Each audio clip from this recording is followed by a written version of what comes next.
Boa tarde, família, mais um vídeo no canal. Desde já agradecendo a vocês, todas e todos, por estarem fazendo as inscrições no nosso canal, ativando o sininho de notificações, compartilhando nossos vídeos, deixando o like de vocês. Deixa o like aí que é muito importante. Muito obrigado aos novos e novas inscritas e inscritos nesse canal.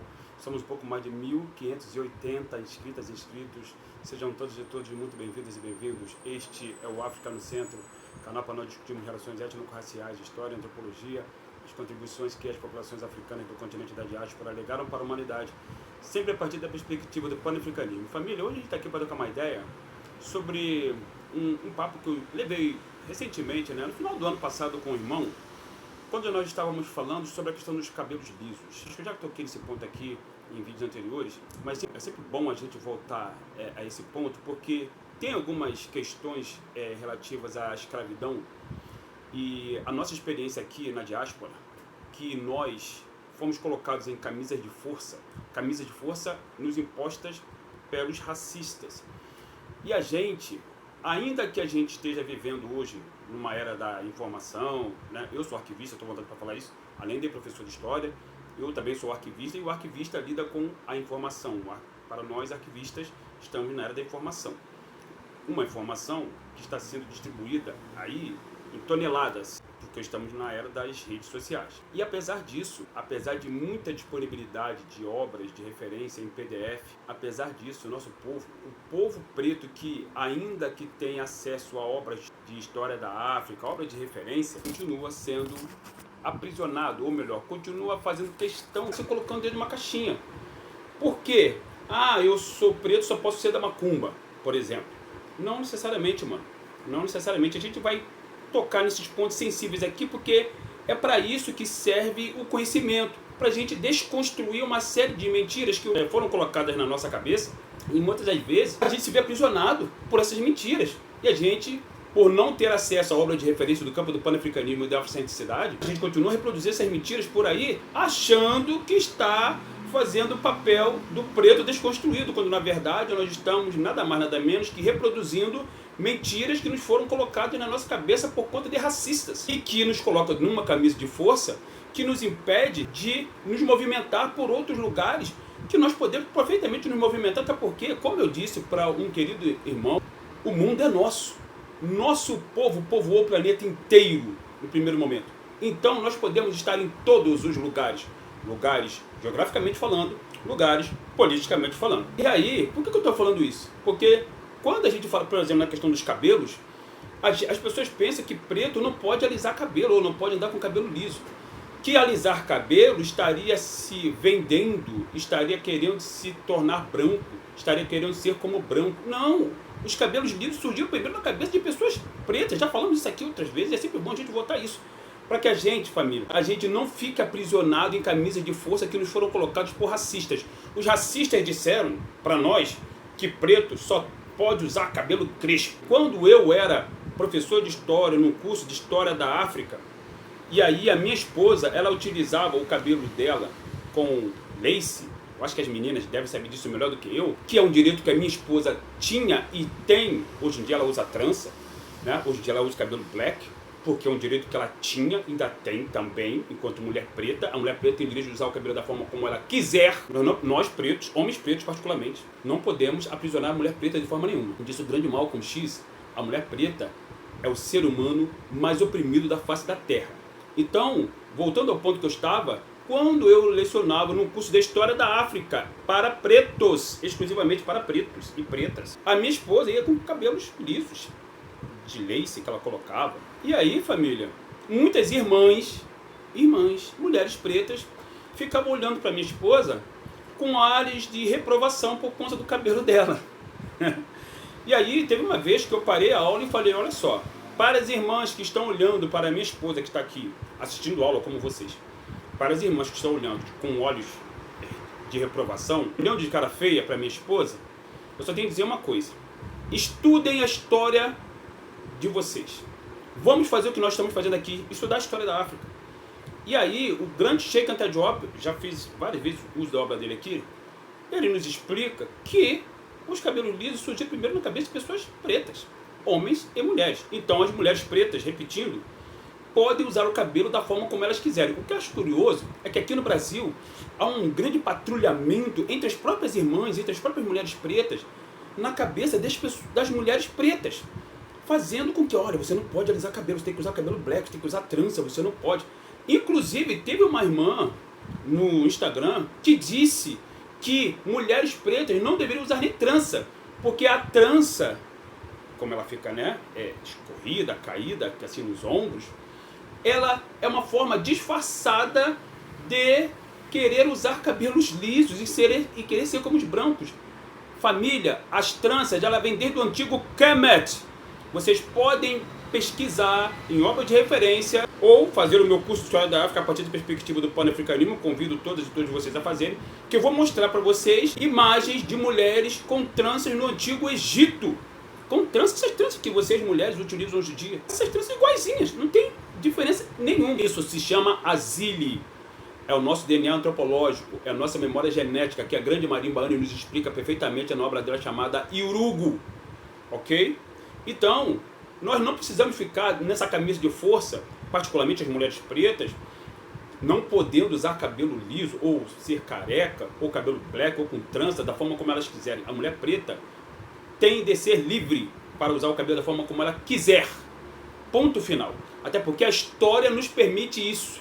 Da mesma forma que nós podemos usar olhos azuis e podemos, sem problema nenhum, observar pessoas negras com olhos azuis, porque a história nos permite isso. Porque as mulheres pretas carregam consigo o gene de toda a humanidade.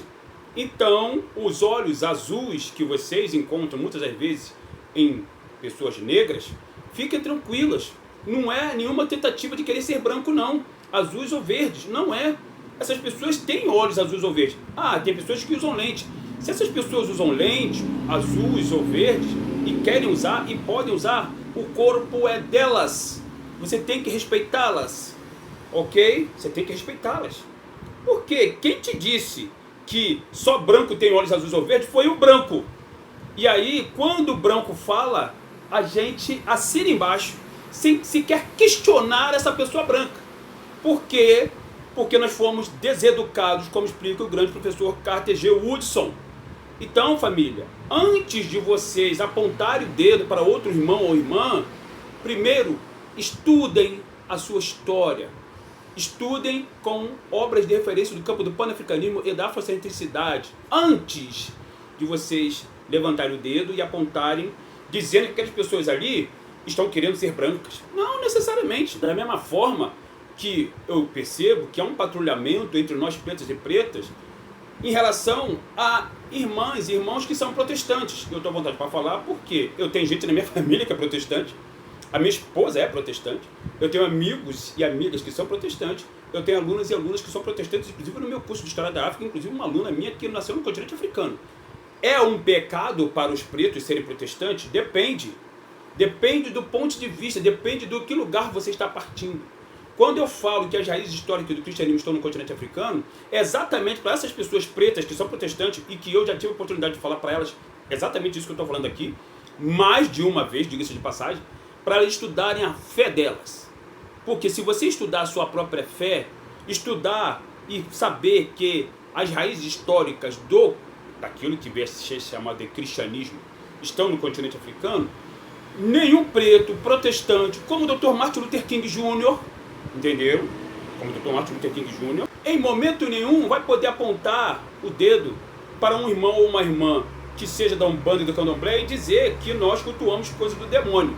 Até porque quando essa pessoa que é protestante estudar a fé dela, a religião dela, ela vai se deparar ali ao ler a Bíblia com uma série de informações que remetem ao continente africano, a parte leste do continente africano.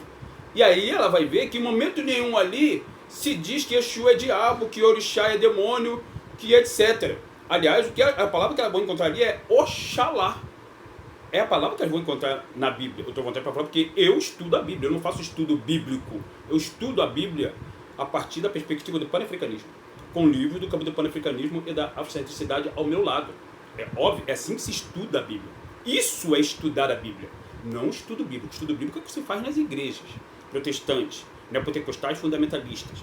que são mentirosas e que controlam o povo preto através da desinformação, da deseducação, propositalmente. Essas pessoas são conduzidas, essas pessoas estão assim trabalhando para o inimigo.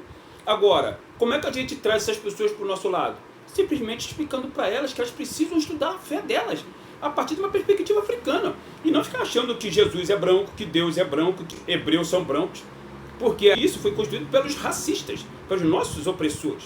E nós acreditamos, não é por acaso que muitos protestantes pretos e pretas batem no peito e dizem que Jesus é o meu Senhor. É lógico que é.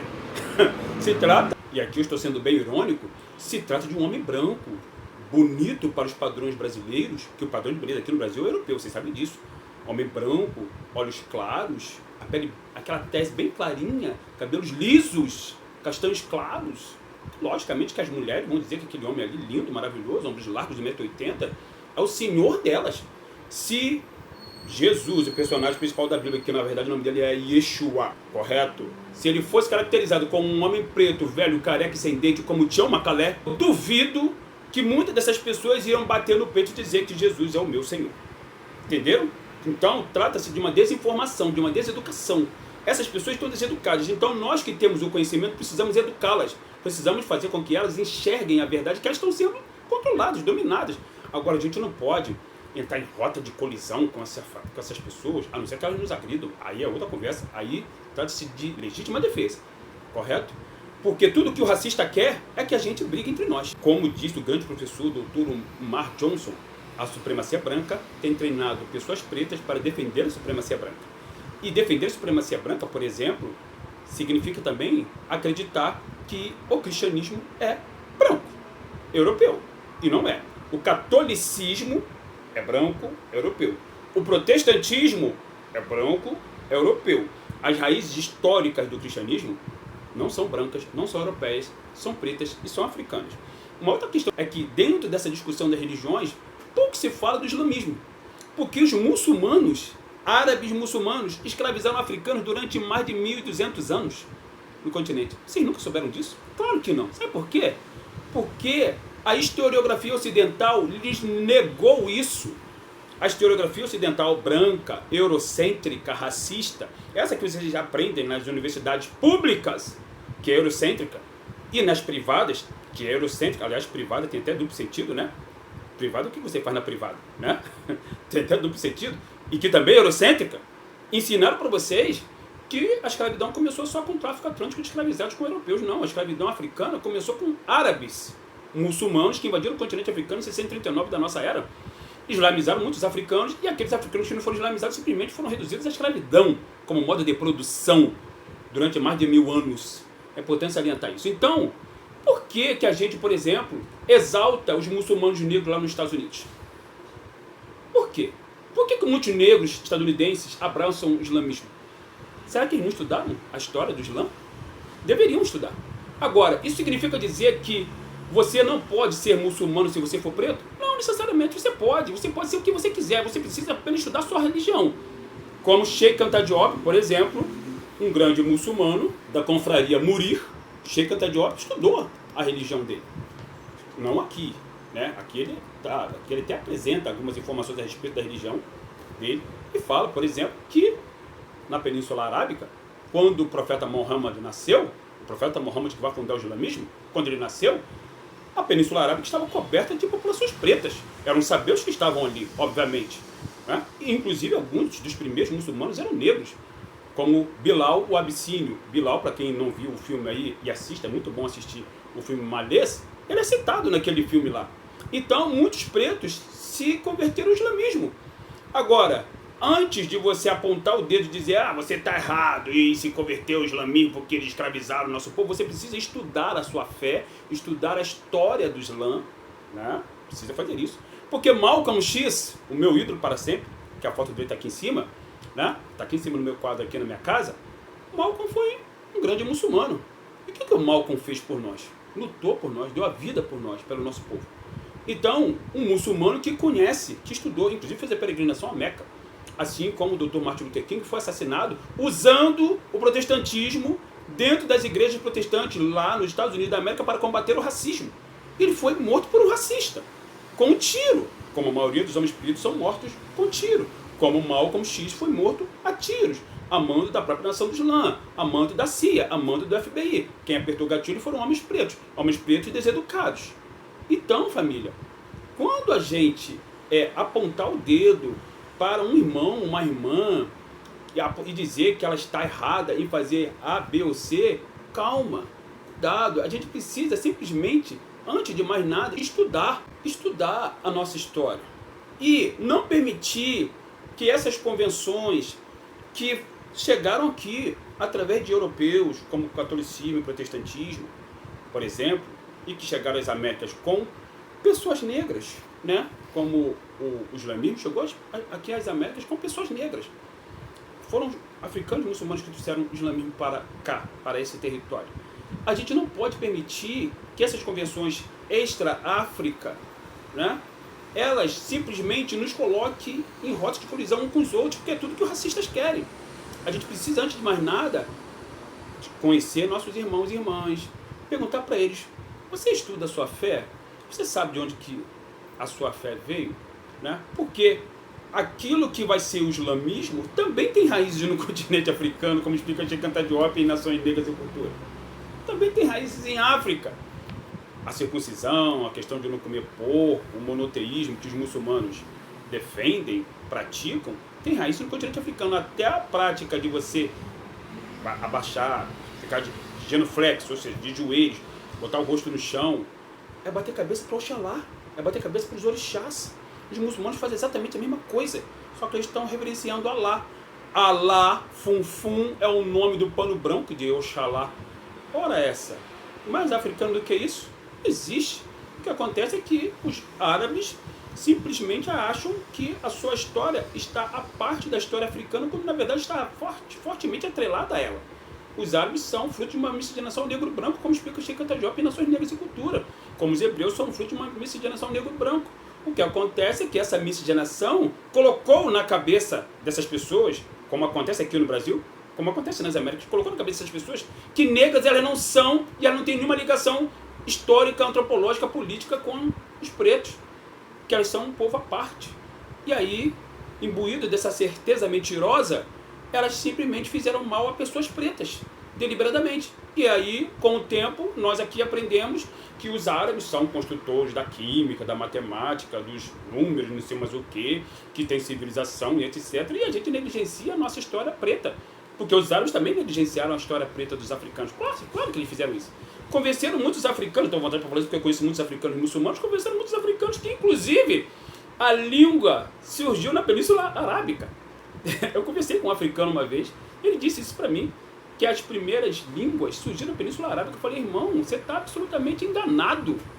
O que acontece é que essas pessoas foram deseducadas, porque não estudaram a sua fé, de fato, cientificamente, como eu faço, como nós devemos fazer, como Cheikh Anta Diop nos ensinou. Dado o recado, família, venham todos e todas fazer o meu curso de História da África a partir da perspectiva do pan-africanismo e da afrocenticidade, aulas síncronas online comigo e também meu curso de letramento racial, aulas síncronas online comigo. Estamos juntos sempre, Rotep, África no Centro.